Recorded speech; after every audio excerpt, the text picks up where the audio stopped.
Hello बच्चों, इस सवाल में बोला है to cylinders of equal masses, one made up of aluminium and other of copper with their lateral surfaces thermally insulated are heated to 50 degree Celsius, placed on two large blocks of ice at 0 degree. If both the cylinders have the same height, find the ratio of their depths of penetration in the ice. Assume that no heat is lost to the surroundings. Given specific heat of aluminium दिया है, density of aluminium दिया है, specific heat of copper दिया है और density of copper भी अपन को दिया है.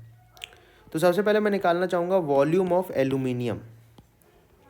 तो एल्यूमिनियम का वॉल्यूम हो जाएगा मास अपॉन इट्स डेंसिटी. अपन को बोला है दोनों का मास बराबर है, तो अपन लिख सकते हैं मास अपॉन 2.7 इक्वल्स, इसका एरिया मान लेते हैं A2 और हाइट मान लेते हैं H, सिलेंडर है क्योंकि, और दोनों की हाइट सेम है तो अपन H मान सकते हैं. सिमिलरली वॉल्यूम ऑफ कॉपर मैं लिख रहा हूँ अगेन मास अपॉन डेंसिटी, तो ये डेंसिटी होगी 8.9, तो इसको मान लेते हैं एरिया A1 इंटू कुछ हाइट H. ठीक है, तो यहाँ से अपन लिख सकते हैं mass of aluminium is 2.7 A2H and mass of copper this is 8.9 into A1 into H. इसको लिख के रख लेते हैं. अब अपन को क्या बोला है कि जो भी हीट एनर्जी इनके पास थी, मतलब 50 डिग्री पे थे, अभी 0 डिग्री पे आएंगे इक्विलिब्रियम पे आइस के साथ, तो कितना हीट एनर्जी जो भी ये देंगे वो आइस लेके मेल्ट हो जाएगी और ये सिलेंडर उसके अंदर धंस जाएंगे एक प्रकार से. तो अपन बोल सकते हैं एल्यूमिनियम के लिए लिख सकते हैं mass of aluminium into specific heat into delta T will be equal to mass of ice melted into 80.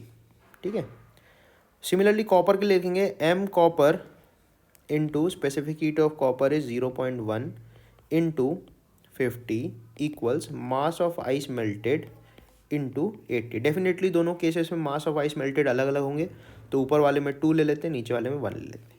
अब क्या करो, इन दोनों का रेशियो आप ले लो, तो उससे क्या होगा मास of aluminium upon mass of copper का ही रेशियो ऊपर से निकल के आ जाएगा जो हमने ऑलरेडी ले रखा है. ठीक है, 50-50 कैंसिल हो जाएगा, ये कैंसिल नहीं होगा, सॉरी 80-80 कैंसिल हो जाएगा. तो M aluminium upon M copper ही आ जाएगा 2.7 A2 upon 8.9 A1 into 0.22 upon 0.1 equals density of ice into A2 अंदर घुसेगा, H2 अंदर घुसेगा. ठीक है, upon density of ice into A1 अंदर घुसेगा और H1 अंदर घुसेगा. जितना एरिया होगा उसका उतना ही घुसेगा, राइट. तो यहाँ से अपन कैलकुलेट करेंगे तो ये आएगा 0.594 upon 0.89 equals H aluminium upon H copper. तो ये आ जाएगा 1 अपॉन 1.498. यही अपना डिजायर्ड आंसर है. ठीक है, थैंक यू बच्चों.